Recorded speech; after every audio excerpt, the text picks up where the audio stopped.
Nag-video call po kami, Senator, nung December 4 and binalita niya sa akin na pagdating niyang Baltimore, mag-aantay na lang siya ng ilang days kasi finish contract na po. Okay. Isa pang magandang balita, na-promote po siya from cadet to OS. So hindi pwedeng sabihin na lumundag sa dagat. December 6, tumawag sa akin po yung asawa. Panay ang iyak and doon ko nalaman na missing yung anak ko. Ang gusto ko, ma'am, itong parola, suspindihin niyo po ang license nito for the meantime. And then, pag nakita natin talagang malaking kapabayaan, I want it canceled, ma'am, attorney. Makakaasa po kayo, sir, tutulungan po natin yung family po ni Mr. Bobiles po.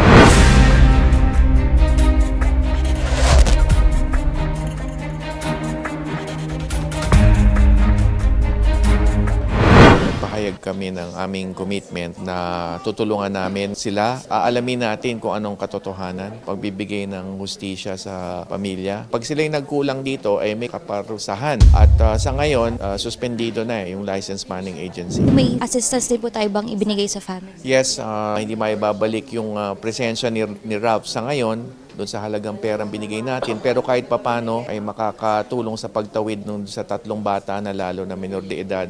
Yung binigay nating tulong, ito ay panimulang tulong, Kap.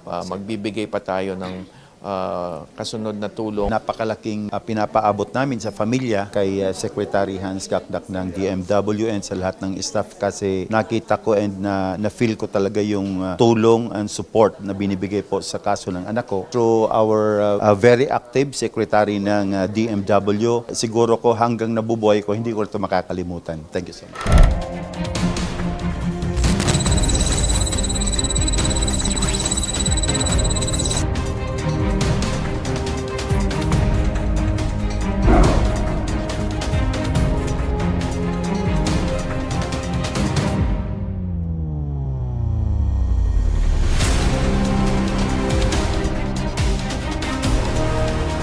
Kap, saan po kayo galing po ngayong araw?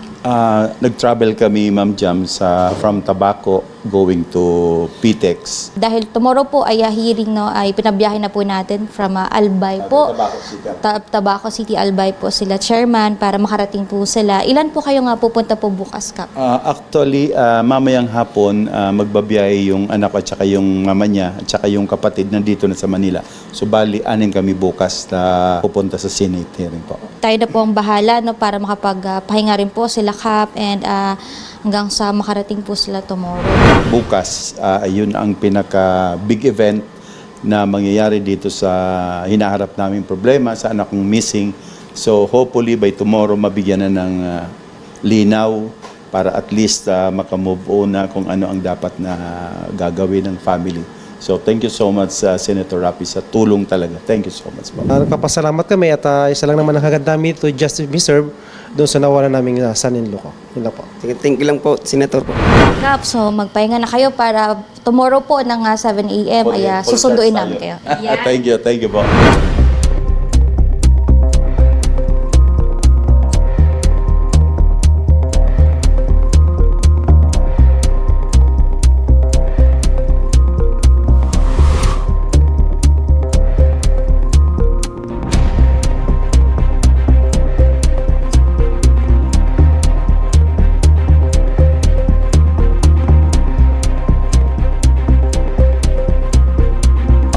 Si Elias Bobiles Jr., ama ni Ralph Anthony Bobiles, na isang seafarer na 3 buwan nang nawawala.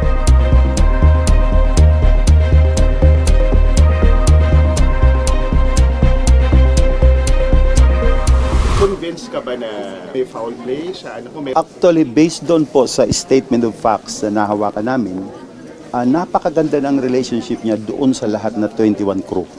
Kasi lahat sila Pinoy except one Koreano. So nakita namin doon yung report na talagang maganda, kaya nga na-promote siya. So supposed to be, ang baba niya sana sa barko last December kasi finish contract na siya. And isa pang magandang balita, nung nag-usap kami last December 4, 2024, na pagdating niya ng Baltimore, bababa na siya and uuwi na ng Pinas. And then isa pang magandang balita na binigay sa akin yung promotion niya from cadet to ordinary seaman. So walang indication na may problema siya sa mga kasamahan kasi nandoon na rin sa statement of facts na talagang maganda makisama yung anak ko. Kaya nga, isa yon sa naging facts, ba't siya na-promote? Kasi ang promotion pala sa barko is kailangan maganda yung relation mo sa lahat ng crew. So, sa amin naman, para siguro ko magkaroon na to ng closure, bigyan lang kami ng final report coming from the authority na kung ano man yung maging findings ng report na yon, para at least kami naman sa family, paunti-unti ma-accept namin kung ano talaga yung totoong nangyari. Kasi as of now, for almost 3 months, blankong-blanko kami. Although may mga nagsasabi may foul play, kaya lang hindi pa kami pwede mag-conclude doon na meron nga kasi wala pa ngang report. Pero sa feeling ko bilang isang tatay ni Ralph, parang boy siya. Kasi wala naman na binibigay na sign or anuman kahit sa asawa, sa mga kapatid niya, sa akin, sa mama niya, wala po. Kaya napakalakas ng pakiramdam ko na buhay ang anak ko. Baka kung merong nakiping lang siya, kasi alam naman natin na ang Mexico is a drug cartel, so baka may nakita siya doon na kasamahan na hindi natin alam kung ano. Kaya siguro ko, sabi nga ng presidente ng Parola Maritime Agency, na baka itong buwan na to maibigay na sa amin yung final report coming from the Panamanian Authority para at least magka-closure na. Kasi almost sa 3 months, walang tulog na maganda, yung iniisip mo, ano na ba yung anak mo, kung ano na. Kaya ang hirap po. Lalo na isa pa akong barangay captain incumbent, yung problema sa barangay plus itong problema sa anak ko. Kaya buti nga at medyo malakas ang stamina para harapin itong mga pagsubok na. Thank you po. Thank you so much. Ang party list na masasandalan. Axia yes! Number 68 sa balota.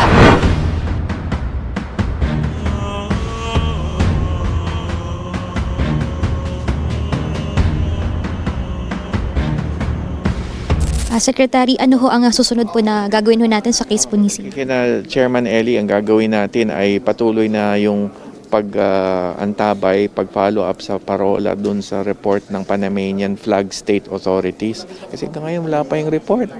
At of course, yung pangangatawanan din nila yung pagbibigay ng, kasi yung crew, 20 crew yan. O sabihin natin 19 kasi nga menos na doon si Ralph tsaka yung Koreano.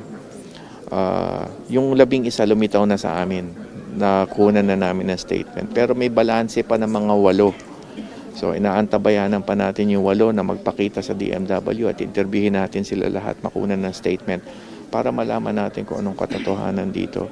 And kung ano pa mang dokumento, may pagsasabi na refer daw nila yung pagkawala ni Ralph sa US Coast Guard. So tinitingnan natin, binabalidate natin yung claim na yan on the part of Prestige Ace, yung pinaka-principal. So of course, patuloy na paggabay dun sa pamilya, kay Cap Ellie at syempre dun sa pamilya ni Ralph. So yun po, patuloy naman ang coordination namin ni Cap tungkol sa bagay na ito. Unang-una sa lahat, thank you so much talaga kay Secretary dahil full support yung binibigay sa amin sa problemang ito, and most especially kay Senator Raffy Tulfo na talagang nagtulungan yung OWA na at least nakikita na namin yung parang magiging closure upon the arrival ng final report ng Panamanian Authority, and hopefully kami naman sa family unti-unti na namin matatanggap kung ano man yung report na yon, para at least makaalis na kami dito sa situation na napakalaking question mark. So siguro ko sa pamumuno ng ating butihing Secretary ng DMW na talagang nandyan talaga. Kaya saludo pa ako sa inyo, sa lahat ng taga-DMW, lalo na kay Regional Director Attorney Gina Laceda and kay Attorney Francis Bagay, na talagang hindi kami binibitiwan sa mga advices na dapat gawin, and most especially kay Senator Raffy Tulfo. Thank you so much po. Thank you so much sa ating butihing Senador Raffy Tulfo, dahil po yung kaso ng anak ko nagkaroon na ng first hearing dito po sa kanyang committee on migrant workers, and napakaganda po ng naging flow ng hearing, and hopefully hindi na magtatagal, magkakaroon na ng resulta itong ginagawa ng ating butihing senador para at least magkaroon na ng closure itong pagkawala ng aking anak. Thank you so much, Senator Raffy, sa ngalan po ng Pamilya Bubiles and as punong barangay ng Barangay San Roque, Tabaco City, isang malaking karangalan at kayo po ang una kong pinuntahan para magkaroon ako ng linaw dito sa almost 3 months ng problema po sa pagkawala ng aking anak. So dahil po sa inyo, ngayon po unti-unti nang lumalabas yung magandang resulta sa ginagawa mo pong hearing para sa nawawala kong anak. Thank you so much po, si Raffy. God bless po.